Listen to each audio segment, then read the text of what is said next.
¿Qué tal, amigos de Despierta Austin? Soy el Pibe y me encuentro hoy una vez más junto a nuestros amigos de Carl Chapman Motors, cerquita del airport aquí en Austin. Estoy con Gilbert, agente de ventas. Muy buenos días, Gilbert. Buenos días, ¿cómo está? Muy bien, encantado siempre de venir aquí al gran inventario que tiene Carl Chapman Motors. Y la primera pregunta es, ¿tengo un auto, lo puedo dar como parte de pagos, como intercambio?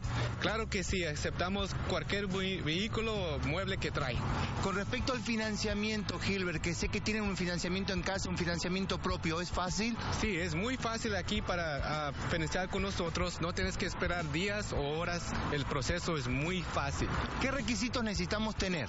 Requisitos, puedes tener pasaporte, aquí aceptamos pasaporte, aceptamos licencia o ID. Exactamente, así que es muy fácil, siempre cae el Chapman Motors apoyando a la comunidad. Con respecto a que vi un automóvil, vi un modelo y un color que me gustó en la localidad de San Marcos, pero no está aquí. ¿Ustedes me los traen por mí? Claro que sí.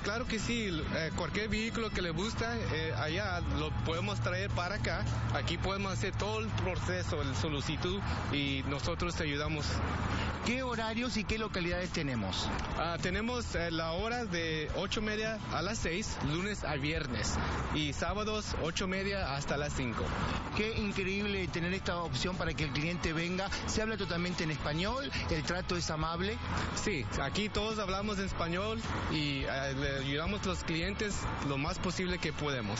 Fácil enganche, fácil financiamiento, con un pasaporte o una identificación o con mal crédito también me aceptas. Sí, señor, mal crédito, no crédito o sin crédito, aquí le ayudamos. ¿Cuál es la página online que pueden ver el gran inventario que tiene Carl Chapman Motors? Ok, si traen acceso al internet, se pueden ir a carlchapmanmotors.com y allí puedes llenar su solicitud también, y allí puedes hacer todo el proceso, mirar todos los vehículos que tenemos online.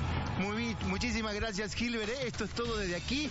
Gracias, Gilbert, desde Carl Chapman Motors. Regresamos a los estudios de Despierta Austin.